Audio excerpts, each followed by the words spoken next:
فرمان مصطفیٰ صلی اللہ تعالی علیہ وآلہ وسلم، نیت المؤمن خیر من عملہ، مسلمان کی نیت اس کے عمل سے بہتر ہے۔ اللہ کی رضا کے لیے، ثواب بڑھانے کے لیے اچھی اچھی نیتیں کر لیں کہ رضا الہی کے لیے، حصول ثواب کے لیے، علم دین حاصل کرنے کے لیے بیان میں شریک رہوں گا۔ تعظیم علم دین کی خاطر جتنا ہو سکا دو زانوں بیٹھ کر، کان لگا کر توجہ کے ساتھ سنوں گا، اور جو باتیں سنوں گا اسے یاد رکھوں گا، عمل کروں گا، دوسروں تک پہنچانے کی کوشش کروں گا۔ ہمارے پیارے آقا مکی مدنی مصطفیٰ صلی اللہ تعالی علیہ وآلہ وسلم پر درود و سلام پڑھنے کے بے شمار فضائل ہیں۔ چنانچہ نبی رحمت شفیع امت صلی اللہ تعالی علیہ وآلہ وسلم نے ارشاد فرمایا کہ جسے کوئی مشکل پیش آئے اسے مجھ پر کثرت سے درود پاک پڑھنا چاہیے، کیونکہ مجھ پر درود پڑھنا مصیبتوں اور بلاؤں کو ٹالنے والا ہے۔ صلو علی الحبیب صلی اللہ تعالی علی محمد۔ مختلف روایات میں مختلف درود پاک کے فضائل یہ لکھے گئے ہیں۔ صلی اللہ علی محمد یہ بھی درود پاک ہے، اور اس کے بارے میں علماء نے لکھا ہے کہ جو یہ درود پڑھتا ہے اس پر رحمت کے 70 دروازے کھول دیے جاتے ہیں۔ اب کہتے ہیں نا یہ کہ بڑے کرم کے ہیں فیصلے، یہ بڑے نصیب کی بات ہے۔ اعتقاد مضبوط ہو تو پھر اس کی برکتیں ملتی ہیں۔ ایک بزرگ رحمت اللہ تعالی علیہ کے بارے میں لکھا گیا کہ ایک مرتبہ اس سفر پر روانہ ہوئے تو جنگل بیابان سے گزر ہو رہا تھا۔ اب شام ہو رہی تھی اور ان کے پاس بظاہر کوئی ٹھہرنے کی جگہ نظر نہیں آ رہی تھی، یہاں تک کہ سورج غروب ہو گیا، اندھیرا ہونے لگا۔ اب دل میں خوف پیدا ہوا کہ اب جو اندھیرا ہو رہا ہے تو یہ خطرناک درندے جانور یہ نکلیں گے شکار کے لیے، اور میں تو نہ ہتھیار نہ کوئی چھپنے کی جگہ، تو مجھے تو یہ چیر پھاڑ کر کھائیں گے۔ تو ایک ٹیلے پر بیٹھ گئے، اونچی جگہ، اور دل میں خیال کیا کہ علماء نے فرمایا کہ جو درود پڑھتا ہے ایک مرتبہ تو اس پر 10 رحمتیں نازل ہوتی ہیں۔ تو میں درود پاک پڑھتا رہوں گا، اللہ کی رحمتیں مجھ پر نازل ہوتی رہیں گی۔ جب اللہ کی رحمت کا سایہ مجھ پر ہوگا تو پھر مجھے کوئی چیز کیسے تکلیف پہنچائے گی۔ تو کتابوں میں لکھا ہے کہ ساری رات یہ ذکر و درود کرتے رہے، خطرناک درندے جانور قریب سے گزرتے گئے، کسی نے تکلیف نہ پہنچائی۔ غموں نے جو تم کو گھیرا ہے تو درود پڑھو، جو حاضری کی تمنا ہے تو درود پڑھو۔ آج خوش نصیب حجاج جو ہیں، جو گورنمنٹ اسکیم سے جو جا رہے ہیں، آج ان کی قرآن دازی ہے، تو کئی ایک لاکھوں نے جمع کرائے، غالباً 3.25 لاکھ یا 3.5 لاکھ نے اپلیکیشن جمع کرائی ہے، اور غالباً 1.5 لاکھ کے آس پاس اس میں سلیکٹ ہوں گے۔ ظاہر ہے کئی ایک ہوں گے۔ تو کل ایک ملے، انہوں نے کہا کہ بھائی میں نے اپنے بچوں کی امی کا اور اپنی بہن کا فارم جمع کرایا ہے۔ تو بڑی پیاری بات لگی مجھے، تو کہا کہ میں نے اپنے سیٹ صاحب کو اپلیکیشن دی، ان کی کچھ رقم کمپنی میں جمع تھی کہ آپ مجھے رقم دیں تاکہ میں مدینے جاؤں گا۔ اب سیٹ صاحب نے ایسی شفقت فرمائی کہ سیٹ صاحب نے کہا مدینے جاؤ، میں تمہاری رقم نہیں کاٹوں گا، میری طرف سے چلے جاؤ۔ یہ تو ایک کرم ہوا اپنی جگہ، لیکن اب اس سے اچھا اور کیا کیا؟ کہا کہ میری چھوٹی چھوٹی بچیاں ہیں، تو کہا رات 9 بجے کا ہم نے ٹائم رکھا ہے کہ رات 9 بجے ہم گھر والے سب چادر بچھا کر، دانے ڈال کر روزانہ 1200 مرتبہ درود پاک پڑھ رہے ہیں کہ کہاں کا منصب، کہاں کی دولت، قسم خدا کی ہے یہ حقیقت کہ جنہیں بلایا ہے مصطفیٰ نے وہی مدینے کو جا رہے ہیں۔ تو کل بڑا مجھے اچھا لگا وہ اجتماع کیا دوران مطلب اس طرح ملاقات ہوئی. اللہ ان کی مراد بھی پوری فرمائے. اور ہم کیوں کہیں کہ کوئی نہ جائے, سب جائے, بلکہ امیر علیہ سنت سے کسی نے, اب یہ دیکھیں بڑوں کی بڑی باتیں ہوتی ہیں. تو ایک اسلامی بھائی آئے کہا کہ حضور دعا کیجیے گا, میری کمپنی میں ہر سال قرآن دازی ہوتی ہے, تو دعا کیجیے گا کہ میرا نام نکل آئے. تو امیر علیہ سنت کی اپنی خوبصورت سوچ ہے, تو کہا میں آپ کے لیے دعا کروں کہ آپ کا نکلے, اور ان کے لیے گویا میں بد دعا کروں کہ وہ کسی کا نہ نکلے. تو ایسے کیسے ہوگا یار, سارے جاؤ مدینے. اللہ ہم سب کو بار بار میٹھا مدینہ دکھائے. صلو علی الحبیب صلی اللہ تعالی علی محمد. ایک شخص اپنے کسی مسلمان بھائی سے ملاقات کرنے جا رہا تھا. یہ احیاء العلوم میں امام محمد بن محمد غزالی رحمت اللہ تعالی علیہ نے لکھا ہے. تو وہ شخص اپنے کسی مسلمان بھائی سے ملاقات کے لیے جا رہا تھا. تو اللہ عز و جل نے اس کے راستے میں ایک فرشتہ بٹھا دیا. فرشتے نے اس سے کہا کہاں کا ارادہ ہے؟ تو اس شخص نے جواب دیا کہ اپنے فلاں بھائی سے ملاقات کا ارادہ ہے. فرشتے نے کہا کہ تمہیں اس سے کوئی حاجت ہے؟ اس نے جواب دیا نہیں. پھر کہا تمہارے اور اس کے درمیان کوئی رشتہ داری ہے؟ جواب دیا نہیں. پوچھا اس نے تم پر کوئی احسان کیا ہے؟ جواب دیا نہیں. فرشتہ کہنے لگا پھر اس کی طرف کیوں جا رہے ہو؟ اس نے کہا میں اللہ عز و جل کی رضا کے لیے اس سے محبت کرتا ہوں. فرشتے نے کہا کہ مجھے اللہ عز و جل نے تمہارے پاس بھیجا ہے تاکہ میں تمہیں خبر دوں کہ اس شخص سے محبت کرنے کے سبب اللہ تعالیٰ تم سے محبت فرماتا ہے اور اس نے تمہارے لیے جنت واجب کر دی ہے. صلو علی الحبیب صلی اللہ تعالی علی محمد وعلی آلہ وصحبہ وبارک وسلم. تو میرے میٹھے میٹھے و پیارے پیارے اسلام بھائیوں، اللہ تبارک و تعالی جن بندوں پر اپنا خاص فضل فرمائے، لطف و کرم سے وہ اگر ان کو ڈھانپ لے اور تو ان کے دلوں میں محبت ڈالتا ہے، اور اس نعمت کے سبب وہ آپس میں بھائی بھائی بن جاتے ہیں. تو اللہ تعالی ہم پر بھی رحمت فرمائے، کیونکہ مسلمان جب کسی سے محبت کرنے لگے تو ظاہر ہے جس سے الفت رکھتا ہے، محبت کرتا ہے، تو کبھی اس کے اپنے دل میں اس کے لیے دشمنی نہیں رکھتا ہے. یہ اچھی صفت نہیں ہے، کینہ کہلاتا ہے، بغض کہلاتا ہے، اور یہ بظاہر نظر نہیں آتا. ہم ملتے تو ایک دوسرے سے لیکن قلبی طور پر سیٹ ہوں یہ مشکل ہوتا ہے. دل میں بات چھپی ہوئی ہوتی ہے اور ہاتھ میں ہاتھ بھی ڈالے ہوئے، مسکرا بھی رہے ہیں، گلے بھی مل رہے ہیں. تو یہ کینہ نہ ہونا یہ بھی اللہ کا فضل ہے. تو اس لیے کہ جو دنیا میں آپس میں محبتیں قائم کرتے ہیں، تو علماء لکھتے ہیں کہ وہ آخرت میں ایک دوسرے کے رفیق و خلیل ہوں گے.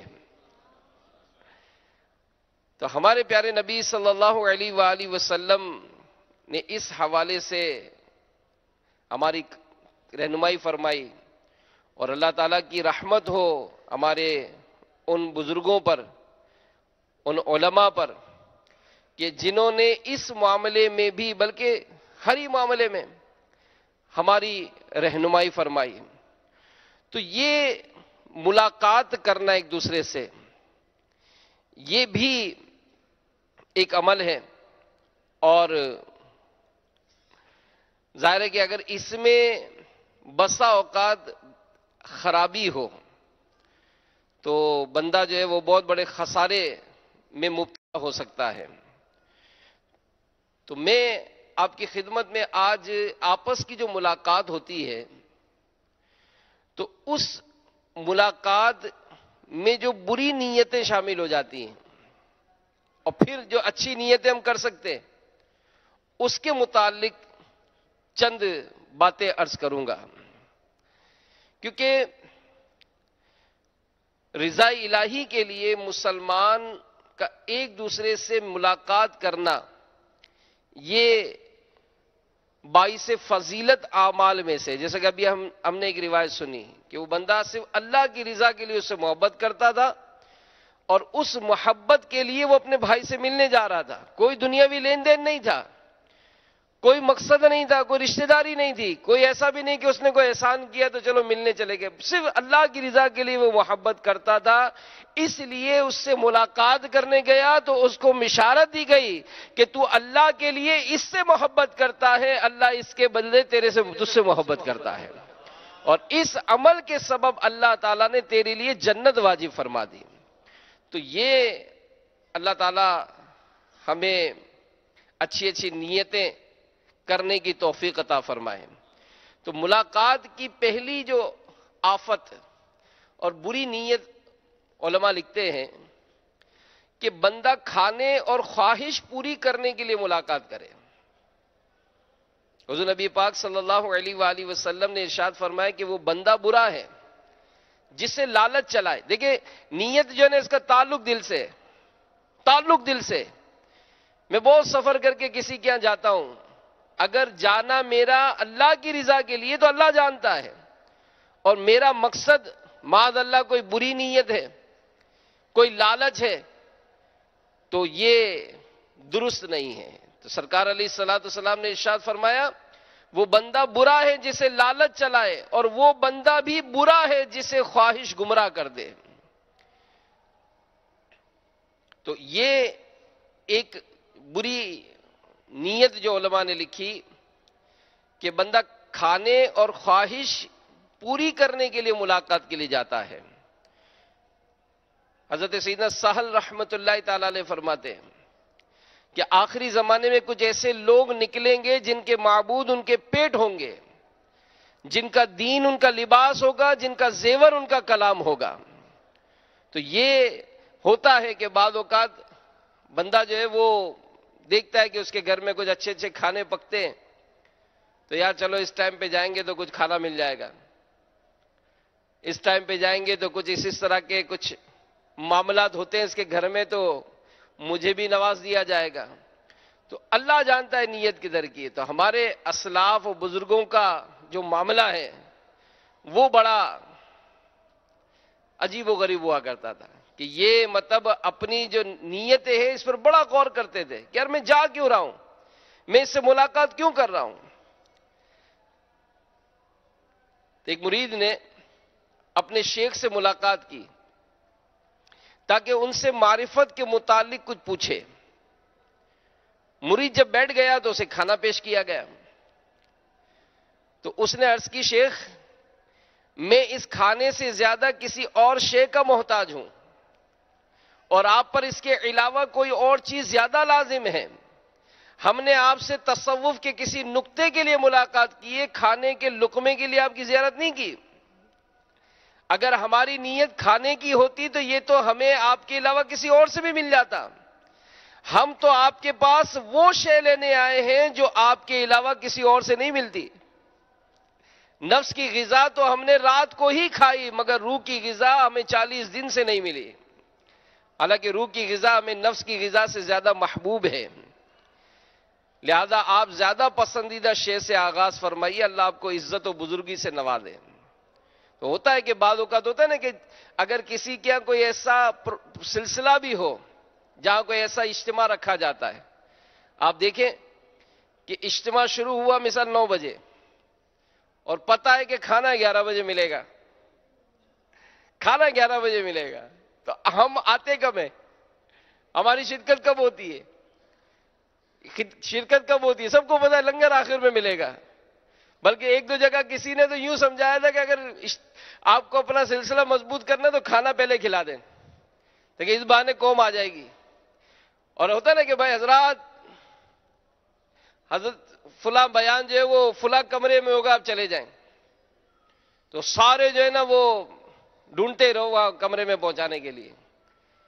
اور اجتماع کے بعد کھانا کہاں ہوگا اس کا اعلان کرنے کی ضرورت نہیں ہے.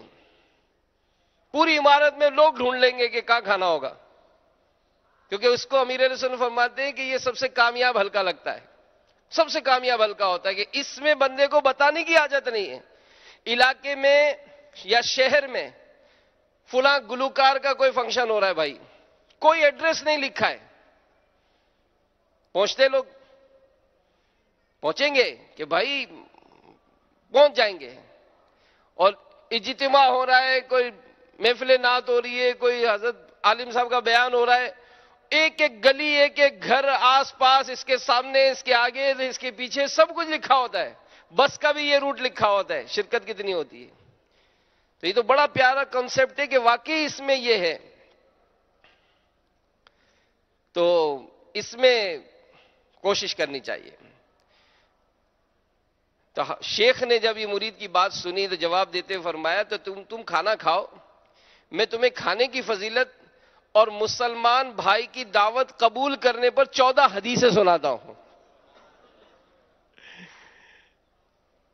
تو خیر اللہ تعالیٰ ہماری نیتوں کو اچھا کرے، اور ہمیں مطلب جو آفتیں ہیں، بری نیت ہو، اللہ تعالیٰ ان بری نیتوں کو بھی ہمیں اچھا کرنے کی توفیق عطا فرمائے۔ تو یہ واقعی اگر اس معاملے میں تھوڑی توجہ ہوگی نا، یعنی اس کا وہی بہترین حل پچھلے ہفتے بھی عرض کیا تھا، تھوڑا سا رک جائیں، رکیں، میں کام کیوں کر رہا ہوں، میں ملاقات کیوں کر رہا ہوں، بھائی میں حضرت کی زیارت کے لیے جا رہا ہوں، تو حضرت کی زیارت تو 12 بجے سے شروع ہو گئی، آپ تو 3 بجے تک گھومتے رہے، حضرت کی زیارت تو 12 بجے شروع ہو رہی ہے۔ اگر آپ واقعی زیارت کے لیے آئے تو آپ کو تو پہلے بیٹھا رہنا چاہیے کہ حضرت کی زیارت کرنے جا رہا ہوں، اس سے میں ملاقات کرنے جا رہا ہوں، اس سے ملاقات تو بھائی ابھی 4 بجے سے شروع ہو گئی، آپ کیوں 7 بجے گئے ہیں؟ اس لیے کہ ہمارے جانے کے مقاصد کچھ اور ہوتے ہیں۔ پھر اسی طرح ملاقات کی دوسری آفت و بری نیت یہ ہے کہ بندہ عزت کے حصول دکھاوے اور فقر و مباحات کے لیے ملاقات کرے، اور یہ بھی ایک سوچ بنتی ہے نا، تو آدمی اپنے آپ کو اس میں سنبھالتا ہے۔ حضرت سیدنا فضیل بن عیاض اور حضرت سیدنا سفیان ثوری علیہ رحمہ کی ملاقات ہوئی، ایک نے دوسرے کو نصیحت کی تو دونوں رونے لگے۔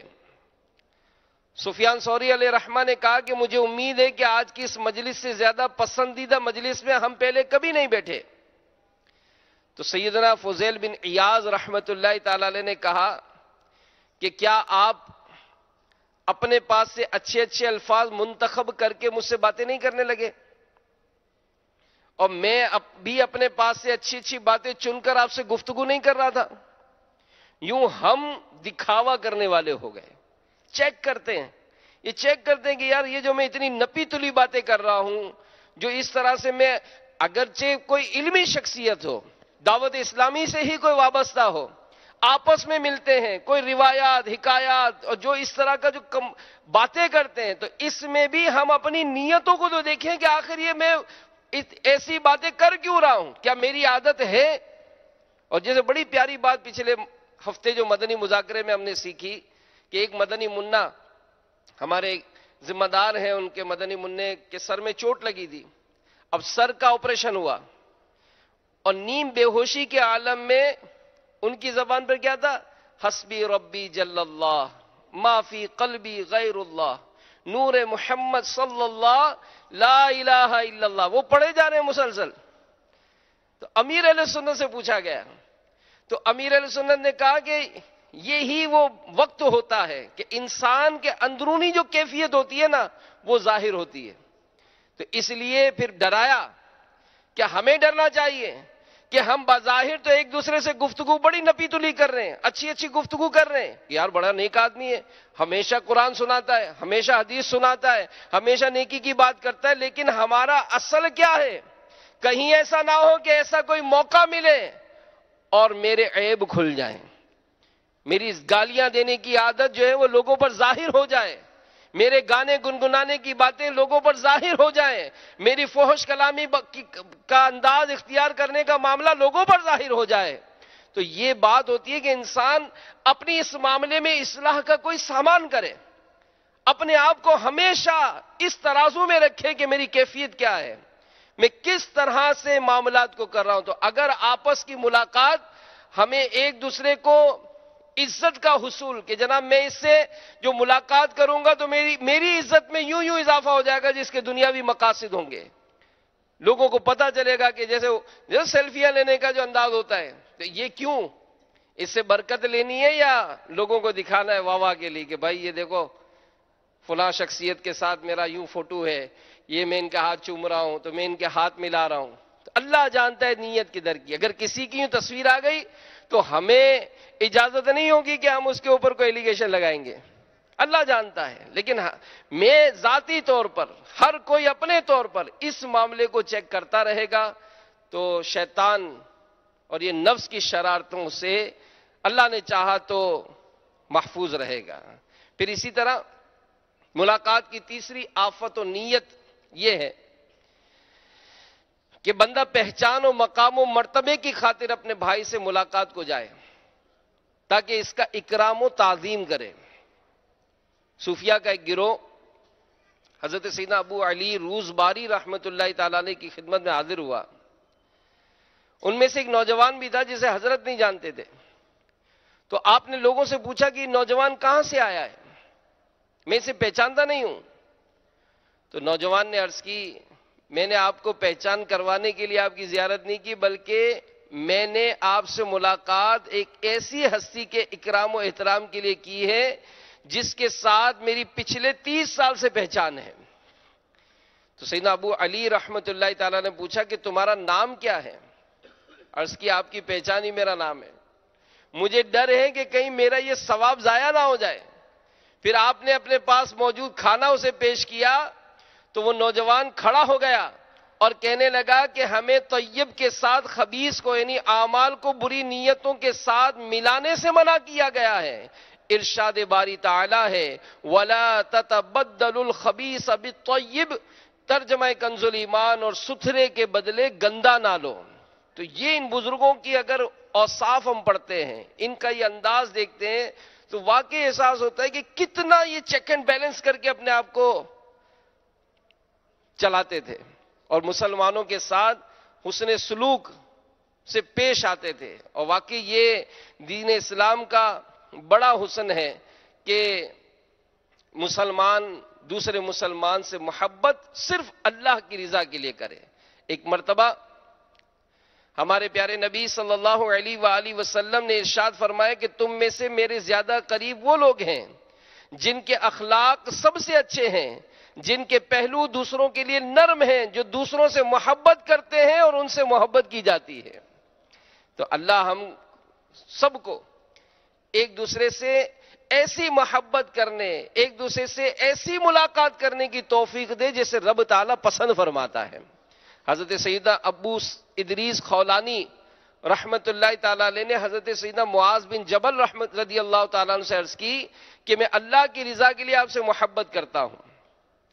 سیدنا معاذ رحمت رضی اللہ تعالیٰ عنہ نے فرمایا تمہیں مبارک ہو, میں نے رسول اللہ صلی اللہ علیہ وآلہ وسلم کو یہ ارشاد فرماتے ہوئے سنا کہ قیامت کے دن بعض لوگوں کے لیے عرش کے گرد کرسیاں نصب کی جائیں گی, ان کے چہرے 14ویں کے چاند کی طرح چمکدار ہوں گے, لوگ گھبراہٹ کا شکار ہوں گے جبکہ انہیں کوئی گھبراہٹ نہ ہوگی, لوگ خوف زدہ ہوں گے انہیں کوئی خوف نہ ہوگا. وہ اللہ کے دوست ہیں جن پر نہ کوئی اندیشہ نہ کچھ غم. عرض کی گئی یا رسول اللہ صلی اللہ علیہ وآلہ وسلم وہ کون لوگ ہیں؟ میرے پیارے نبی صلی اللہ علیہ وآلہ وسلم نے ارشاد فرمایا اللہ کی رضا کے لیے آپس میں محبت کرنے والے. ہم دیکھیں, غور کریں کہ میں اس سے جو ملاقات کرتا ہوں, میں جو اس سے تعلق قائم رکھتا ہوں تو میری نیت کیا ہے. اور جو علماء نے لکھی وہ ہمیں ہائی لائٹ کیا جا رہا ہے, ہمیں چیک بتایا جا رہا ہے کہ یہ چیزیں پہلے چیک کر لیں. کوئی بھی مشین چلاتے ہیں, کوئی بھی فیکٹری میں مشین چلاتے تو چیک کارڈ بنا ہوتا ہے کہ بھائی دیکھ لے حالات. گیس کا سلنڈر اگر چلانا ہے, کوئی آگ جلانی ہے تو کہتے بھائی دیکھو گیس ویس تو بند ہے نا, کہ ایسا نا گیس بھری ہوئی اور آپ نے ماچس جلائے تو پھڑ کر کے سارا کمرے میں آگ لگ جائے گی. تو یہ سب چیزیں ہمیں سیکھنی چاہیے. ملاقات کی چوتھی آفت اور بری نیت یہ ہے کہ بندہ لوگوں سے تعریف کروانے کی غرض سے اپنی ملاقات کرے. تو کہتے ہیں کہ سچا انسان اپنی نیکیاں چھپاتا ہے, جیسے دوسرا اپنی برائیاں چھپاتا ہے اور اس کو اپنی نیکیاں قبول نہ ہونے کا خوف اس دوسرے کی برائیوں کی بخشش نہ ہونے کے خوف سے زیادہ ہوتا ہے. تو اگر دل میں کوئی بری نیت ہے کہ میں اس سے ملاقات اس لیے کروں گا تاکہ لوگوں کو بڑی ہوگا، جیسا امیر اہل سنت کی بارگاہ میں حاضری اسلامی بھائی نے دی، کئی شہروں سے آئے، تو اس پر امیر اہل سنت بھی تربیت فرماتے ہیں کہ اپنی نیتیں اچھی کر کے آئیں، اچھی نیتیں کر کے آئیں کہ جناب وہ کسی طرح ملاقات ہو جائے، کسی طرح میں کیمرے کی اسکرین میں آ جاؤں تو لوگوں کو بڑا ہوگا کہ یار یہ ملاقات کر کے آئے. اچھی نیتیں کرواتے ہیں. پانچویں آفت، پانچویں بری نیت یہ ہے کہ بندہ مال کے حصول کے لیے اپنے مسلمان بھائی سے ملاقات کرے. یار اس سے کہ میں جاتا ہوں نا، جب بھی جاتا ہوں یہ 500,000 روپے خدمت کر ہی دیتا ہے. تو اب ملاقات کس چیز کی بھائی؟ اللہ کی رضا کے لیے ملاقات ہوتی تو پھر تو بات ہی کچھ اور تھی. آپ تو اس کی جیب میں ہی دیکھ رہے ہیں کہ یار اس ٹائم پہ جاتا ہوں نا تو اس کا پرس اس کی جیب میں ہوتا ہے، اس ٹائم پہ جاتا ہوں تو یہ خالی جیب میں ہوتا ہے، تو اس ٹائم پہ نہیں ملوں گا، میں اس ٹائم پہ ملوں گا. سامنے والے کو نہیں پتا کہ ہم کیوں مل رہے ہیں، لیکن اللہ جانتا ہے نیت کدھر کی ہے. تو اگر یہ مقصود ہے کہ اس سے مجھے مال ملے گا، یہ بری نیت ہو گئی. حضرت سیدنا شیخ شبلی رحمت اللہ تعالی علیہ، سبحان اللہ، کہ مریدین میں سے بعض درویشوں کی حالت یہ تھی کہ جب آپ کے پاس وسعت و گنجائش ہوتی تو آپ کے ساتھ رہتے، اور اگر تنگی ہوتی تو چھوڑ کے چلے جاتے. ایک دن آپ نے ارشاد فرمایا کہ ان بے وقوفوں کو دیکھو کہ میں انہیں اللہ کے لیے چاہتا ہوں اور یہ مجھے دنیا اور نفس کی خاطر چاہتے. ایک دن آپ تشریف فرماتے، ایک مصری شخص حاضر خدمت ہوا جس کے پاس 200 دینار تھے. اس نے وہ دینار آپ کے سامنے ڈال دیے. تو درویشوں کو پتا چلا تو جلدی جلدی آپ کے پاس پہنچ گئے. جیسے ہی وہ آپ کے گھر میں داخل ہوئے تو آپ سمجھ گئے کہ کیوں آئے. آپ کھڑے ہو گئے، دینار اٹھا لیے. ایک ہموار تنگ راستے دریا دجلہ تک پہنچ گئے. اس کے کنارے کھڑے ہو کر دیناروں کو اپنی تھیلی پر رکھ کر بلند کیا اور دینار دریا میں پھینکتے ہوئے یہ آیت مبارکہ تلاوت فرمائی، ترجمہ کنز الایمان، اور اپنے اس معبود کو دیکھ جس کے سامنے تو دن بھر آسن مارے یعنی پوجا کے لیے بیٹھا رہا، قسم ہے ہم ضرور اسے جلائیں گے، پھر ریزہ ریزہ کر کے دریا میں بہائیں گے. پھر فرمایا جو مجھے چاہتا ہے میرے پیچھے چلا آئے، اور جو دیناروں کو چاہتا ہے وہ ان کے پیچھے چلا جائے. تو اللہ جانتا ہے نیت کدھر کی ہے. تو یہ اللہ والے بھی، ان کی بھی عظمت و شان ہوتی ہے نا، پہچان تو ہو ہی جاتی ہے نا کہ آیا کیوں ہے یہ میرے پاس.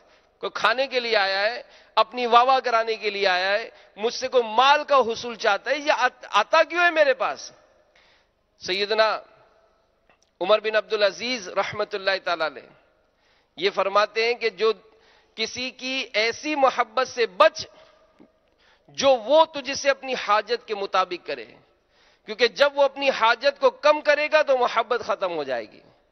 تو رضا الہی، اللہ کی رضا کے لیے ملنا، اللہ کی رضا کے لیے دوستی رکھنا، تعلق قائم رکھنا، یہ قابل رشک لوگ ہیں. حضرت سیدنا ابو ہریرہ رضی اللہ تعالیٰ عنہ سے مروی حدیث میں یہ الفاظ ہیں کہ عرش کے گرد نور کے منبر ہوں گے، ان پر موجود لوگوں کے لباس اور چہرے نورانی ہوں گے. وہ نہ انبیاء نہ شہداء، لیکن ان پر انبیاء اور شہداء رش کریں گے. تو صحابہ کرام علیہم رضوان نے عرض کی یا رسول اللہ صلی اللہ علیہ وآلہ وسلم ان کی صفات بیان فرمائیے. ارشاد فرمایا یہ وہ لوگ ہیں جو اللہ کی رضا کے لیے آپس میں محبت کرتے، اس کی رضا کی خاطر ساتھ بیٹھتے اور اسی کی رضا کے لیے ایک دوسرے سے ملتے ہیں. تو اپنی نیتیں اچھی کریں، اپنی نیتیں اچھی کریں کہ میں جس سے تعلق قائم کر رہا ہوں، جس سے میں دوستی کر رہا ہوں، جس سے میں ملاقات کر رہا ہوں، تو وہ مقصد کیا ہے. ہمارے پیارے نبی صلی اللہ علیہ وآلہ وسلم نے ارشاد فرمایا میں ان لوگوں سے محبت کرتا ہوں جو میری وجہ سے ایک دوسرے سے ملاقات کرتے ہیں. ہمارے پیارے نبی صلی اللہ علیہ وآلہ وسلم نے ارشاد فرمایا کہ اللہ عز و جل فرماتا ہے میں ان لوگوں سے محبت کرتا ہوں جو میری وجہ سے ایک دوسرے سے ملاقات کرتے ہیں. میں ان لوگوں سے محبت کرتا ہوں جو میری وجہ سے آپس میں محبت کرتے ہیں. میں ان لوگوں سے محبت کرتا ہوں جو میری وجہ سے ایک دوسرے پر خرچ کرتے ہیں. میں ان لوگوں سے محبت کرتا ہوں جو میری وجہ سے ایک دوسرے کی مدد کرتے ہیں. اگر ہم کہیں خرچ کرتے ہیں، کہیں ملاقات کرتے ہیں، جو بھی ہم نے عمل کیا کیوں؟ میری واہ واہ ہو جائے؟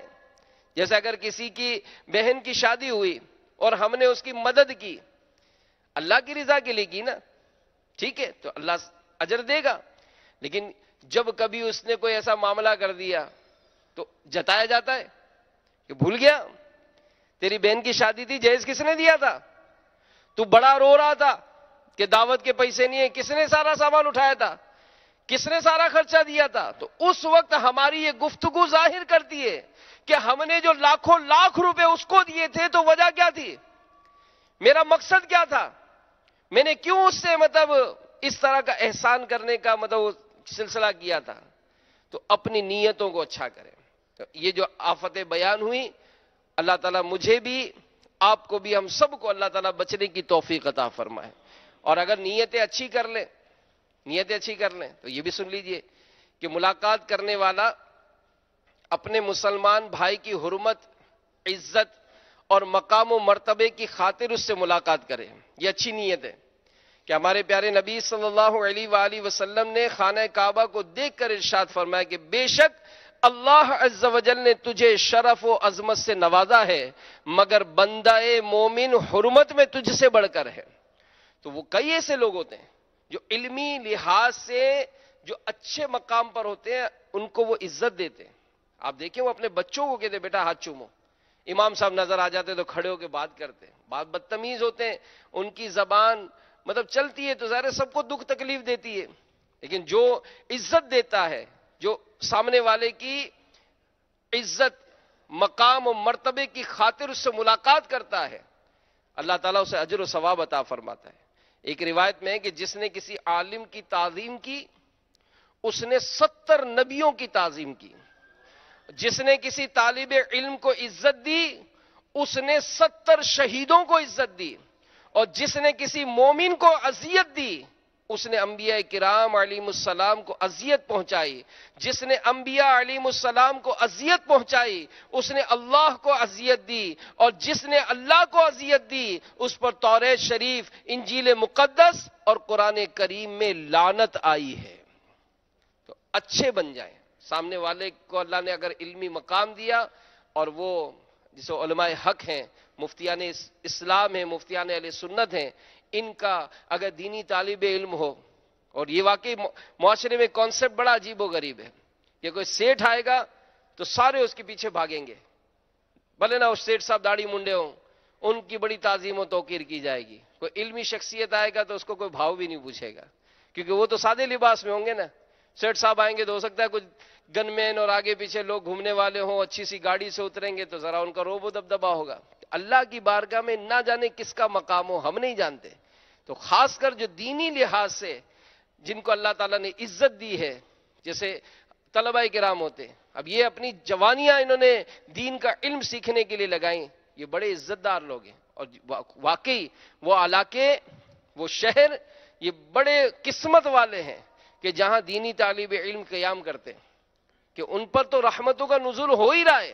ان کے صدقے ہم پر بھی ہو رہا ہے، ہمارے گھر بار پر بھی ہو رہا ہے، ہمارے محلوں پر بھی ہو رہا ہے، ہمارے بچوں پر بھی ہو رہا ہے. اور ہمارے پیارے نبی صلی اللہ علیہ وآلہ وسلم کا فرمان ذیشان ہے کہ جو اپنے مسلمان بھائی کی تعظیم کرتا ہے، بے شک وہ اللہ کی تعظیم کرتا ہے.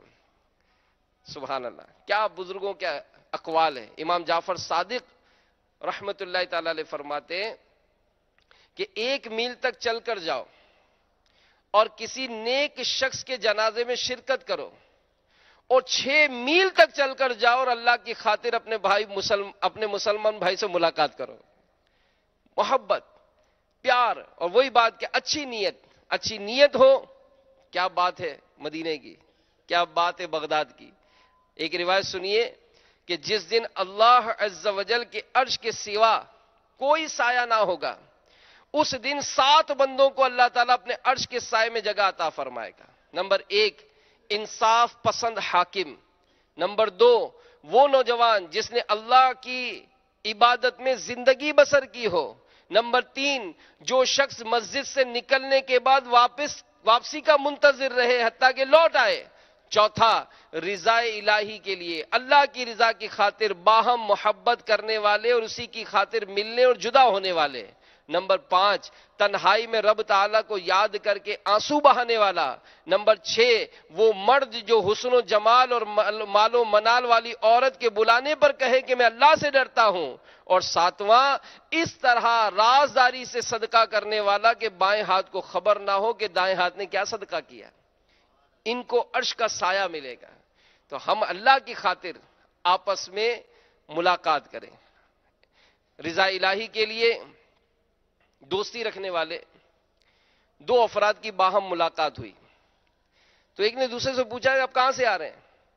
دوسرے نے کہا کہ میں اللہ کے حرمت والے گھر یعنی کعبۃ اللہ کا حج اور رسول پاک صلی اللہ علیہ وآلہ وسلم کے روضے اقدس کی زیارت کر کے آ رہا ہوں۔ اور آپ کہاں سے آ رہے ہیں؟ تو پہلے نے بتایا کہ میں اپنے ایک بھائی سے ملاقات کر کے آ رہا ہوں جس سے میں اللہ کے لیے محبت کرتا ہوں۔ تو دوسرا کہنے لگا کہ کیا آپ مجھے اپنی ملاقات کی فضیلت یعنی اجر و ثواب جو آپ کو ملا ہے کیا آپ تحفے میں دیتے ہیں تاکہ میں اپنے حج کا ثواب آپ کو تحفے میں دے دوں؟ تو یہ سن کر پہلا شخص کچھ دیر کے لیے سوچ میں پڑ گیا۔ دیکھو وہ حج کر کے آیا ہے، یہ تو ملاقات کر کے آیا ہے۔ تو جو ملاقات کر کے آیا، جو حج کر کے آیا، وہ کہہ رہا ہے کہ یار جو ملاقات پر آپ کو ثواب ملا ہے وہ آپ مجھے دے دیں تاکہ میں جو حج کر کے آیا ہوں وہ میں آپ کو دے دوں۔ تو پہلا شخص سوچ میں پڑ گیا۔ اتنے میں کسی نے غیب سے آواز دی، پکارنے والا نظر نہیں آ رہا تھا مگر اس کی آواز سنائی دے رہی تھی۔ وہ کہہ رہا تھا کہ اللہ کے لیے مسلمان بھائی سے ملاقات کرنا بارگاہ الہی میں 100 حج سے افضل ہے سوائے حجت الاسلام، فرض حج کے۔ تو یہ کتنا بڑا اہم کام ہے، لیکن ثواب کس کو ملے گا؟ جس نے اپنی نیتیں اچھی کی۔ اللہ جانتا ہے نیت کدھر کی ہے۔ دوسری نیت ملاقات سے اپنے مسلمان بھائی کو مانوس کرنے، اس کے دل کو اپنے لیے بدلنے کی نیت کریں تاکہ دونوں کے درمیان مزید محبت پیدا ہو۔ اور اس کے لیے اس میں بھی ظاہر اور بھی اس کے مدنی پھول ہیں۔ پھر مزید سبحان اللہ، دیکھیں کتنی پیاری مثال ہے، سبحان اللہ۔ مسلمانوں سے ملاقات کرنا، مصافحہ کرنا۔ ہمارے پیارے نبی صلی اللہ علیہ وآلہ وسلم نے ارشاد فرمایا کہ جب بھی 2 مومن ملاقات کرتے ہیں تو ان میں سے ایک کو ضرور بھلائی نصیب ہوتی ہے، اور بے شک مومن کی مثال ان 2 ہتھیلیوں کی طرح ہے جن میں سے ایک دوسری کو دھوتی ہے۔ تو اس کے لیے اس کا وجود ضروری ہے۔ اللہ ہماری نیتیں اچھی فرما دے۔ ملاقات کے لیے یہ نیت کرے کہ یہ عمل ہمارے پیارے نبی کی سنت ہے اور اس لحاظ سے مستحب ہے۔ حضرت سیدنا حسن رحمت اللہ تعالی علیہ روایت کرتے ہیں کہ رسول اللہ صلی اللہ علیہ وآلہ وسلم نے حضرت سیدنا ابو زرین سے ارشاد فرمایا، اے ابو زرین کیا تمہیں خبر ہے کہ جب کوئی شخص اپنے گھر سے رضا الہی کے لیے اپنے مسلمان بھائی سے ملاقات کے لیے نکلتا ہے تو 70,000 فرشتے اس کے ساتھ چلتے ہیں، اس پر درود بھیجتے ہیں اور یوں دعا کرتے ہیں کہ اے ہمارے رب عز و جل، اس نے تیرے لیے تعلق قائم کیا، تو بھی اس سے تعلق قائم فرما۔ اے ابو زرین کیا اگر تم اپنے آپ کو اس کام میں لگا سکتے ہو تو ایسا ضرور کرنا۔ اللہ اکبر۔ اور یہ یعنی کہ یہاں تک کہ سرکار علیہ الصلوۃ والسلام کا معمول تھا، حضرت انس روایت کرتے ہیں کہ اگر کوئی شخص 3 دن مسجد سے غائب رہتا تو آپ اس کے متعلق لوگوں سے پوچھا کرتے تھے۔ اگر وہ بیمار ہوتا تو اس کی عیادت فرماتے، اگر سفر میں ہوتا تو اس کے لیے دعا فرماتے، اور گھر میں ہوتا تو اس سے ملاقات فرماتے۔ کیا ہمارا ہے ایسا؟ ہم تو کوئی سیٹھ ہوگا نا، وہ نہیں آ رہا تو حاجی صاحب نمازی صاحب کو فون کریں گے، وہ بیچارہ جو غریب آدمی ہے اس کو کون پوچھتا ہے؟ تو پیار محبت اللہ کے لیے، اللہ کے لیے، اس سے تو میں سمجھتا ہوں ہماری مسجدیں بھی آباد ہو جائیں گی، ہماری مسجدیں آباد ہو جائیں گی۔ ظاہر ہے نفس و شیطان شرارت کہتے ہیں، کوئی نمازی بن گیا اب وہ نماز نہیں پڑھنے آیا تو ذرا پوچھنے تو جائیں بھائی خیریت تو ہے؟ ہو سکتا ہے کوئی ایسی شرارت ہوئی ہو جس سے وہ سست پڑ گیا، پھر محبت ملے گی، پھر مسجد میں آ جائے گا۔ اور جو ملاقات کر کے مسکرائے، سبحان اللہ، ایک روایت میں کہ ملاقات کرنے والوں میں سے ایک دوسرے کو دیکھ کر مسکراتا ہے تو ان دونوں کے گناہ جھڑ جاتے ہیں۔ اللہ، امام مجاہد سبحان اللہ فرماتے ہیں اللہ تعالیٰ کے لیے باہم محبت کرنے والے، اللہ ہی کے لیے ایک دوسرے سے ملاقات کرنے والے جب روز حشر اپنی قبروں سے نکلیں گے، اللہ رب العزت ان کے لیے ایسی سواریاں بھیجے گا جو نور سے بنی ہوں گی، نور سے سجائی گئی ہوں گی، ان کی لگامیں نور کی ہوں گی، ان کی زینے نور کی ہوں گی، غلمان جنت ان سواریوں کو چلاتے ہوں گے، پس وہ اپنی قبروں سے اس حال میں نکلیں گے کہ رب جلیل کے لیے میں حاضر ہوں کی صدائیں لگا رہے ہوں گے، انہیں سرخ و زرد یاقوت کے محلات میں لے جایا جائے گا جہاں کافور، شراب طہور اور تسنیم یعنی جنت کی اعلیٰ شراب اور مہر لگی شراب ہوگی، ان سب پر رضا و رحمت کا غلبہ ہوگا، پس وہ قرب خاص میں سیراب کیے جائیں گے، پھر وہ سواریوں پر سوار زیورات سے آراستہ ہو کر اپنے لیے رکھی گئی کرسیوں کی طرف جائیں گے جہاں وہ بقا کی صفت سے متصف آنکھوں سے اپنے رب عز و جل کا دیدار کریں گے اور خوش ہوں گے۔ اللہ ہماری نیتوں کو اچھا کرتے ہیں۔ مسلمان اگر ایک دوسرے سے محبت کرتے ہیں اور اس طرح سے ترکیب بناتے ہیں تو مدینہ مدینہ۔ اسی طرح چوتھی نیت فرمائی گئی کہ ملاقات کرنے والا اپنے مسلمان بھائی کی ملاقات سے گناہوں کے کفارے اور خطاؤں کے مٹنے کی نیت کرے۔ میں اپنے بھائی سے مسلمان سے ملوں گا، مصافحہ کروں گا، تو حدیث شریف میں کہ جب کوئی اللہ کی رضا کے لیے اپنے بھائی سے ملاقات کرے پھر دونوں مصافحہ کریں اور ایک دوسرے کو دیکھ کر مسکرائیں تو دونوں کے گناہ جھڑ جاتے ہیں۔ میں اس لیے ملاقات کروں گا میرے گناہ معاف ہو جائیں گے۔ اللہ اچھی نیت عطا فرمائے۔ پانچویں نیت کہ ملاقات میں یہ نیت کرے کہ اسے دیکھنے کی برکتیں حاصل کروں گا، اس کے قرب کا فائدہ پاؤں گا تاکہ اس کے ذریعے اپنے دل کی دوا کروں۔ یقین مانے یہ ایک بڑا اہم مدنی پھول ہے، بڑا اہم مدنی پھول ہے کہ نیک لوگوں کی زیارت کر کے دل کی کیفیت چینج ہو جاتی ہے۔ اور یہ بزرگوں کا انداز رہا ہے کہ یہ ہمیشہ اپنے بزرگوں کی زیارت کرتے تھے۔ حضرت سیدنا حسن بصری کے وصال کا وقت قریب آیا، ان سے عرض کی گئی کہ آپ کی کوئی خواہش ہے؟ آپ نے فرمایا ہاں، ایک نظر حضرت یوسف بن اسبات کو دیکھنا چاہتا ہوں۔ جعفر بن سلیمان فرماتے ہیں کہ میں جب اپنے اندر کچھ سستی پاتا ہوں تو سیدنا محمد بن واسع کو ایک نظر دیکھ لیتا ہوں، پھر عمل میں لگ جاتا ہوں۔ سیدنا موسیٰ بن عقبہ فرماتے ہیں کہ میں اپنے کسی دوست سے ایک بار مل لیتا ہوں تو کئی دن تک عمل پر کاربن رہتا ہوں۔ تو اللہ امیر علیہ سنت کو سلامت رکھے۔ میں ایسے اسلامی بھائی کو جانتا ہوں، دوسرے شہروں میں رہتے ہیں، یعنی بعض ایسے مالدار نہیں ہیں لیکن چونکہ مرید کا ایک تعلق ہوتا ہے نا، تو میں ان کو یوں سمجھتا ہوں کہ اگر ان کے پاس کوئی 3,000 ساڑھے 3,000 روپے جمع ہو جاتے ہیں نا، وہ 3 دن کے لیے یہاں آ جاتے ہیں، کیونکہ ان کو پتا ہے کہ ہفتے کی جو رات ہوگی نا، یہ پیر صاحب کی براہ راست زیارت ہوگی۔ یہ گویا یوں اپنی بیٹری چارج کرنے آتے ہیں، اجتماع میں آتے ہیں، نیک لوگوں کا قرب پاؤں گا، بھائی مجھے ذرا ان کو دیکھ لوں گا تو میرے عمل کی سستیاں جو ہے دور ہو جائیں گی۔ تو اللہ ہماری نیتوں کو اچھا کرے۔ اور اس طرح علماء نے لکھا ہے کہ کئی ایسی چیزیں ہیں کہ جن کی طرف دیکھنا عبادت ہے۔ دوست کا دوست کو دیکھنا عبادت، قرآن کریم کو دیکھنا عبادت، کعبے کو دیکھنا عبادت، ماں باپ کے چہرے کو دیکھنا عبادت، عالم کو دیکھنا عبادت، علم کی کتاب میں دیکھنا عبادت۔ یہ بڑی پیاری کتاب ہے جسے آج تقریباً میں نے بیان کیا، پچھلے ہفتے بھی ہوا تھا، بہار نیت۔ اس کتاب کو لیجئے، اس کا مطالعہ کیجئے، بلکہ مکتبۃ المدینہ کی ساری ہی کتابیں اپنے گھر میں سجا لیجئے۔ اللہ ہم سب کو عمل کی توفیق عطا فرمائے۔ رسول اللہ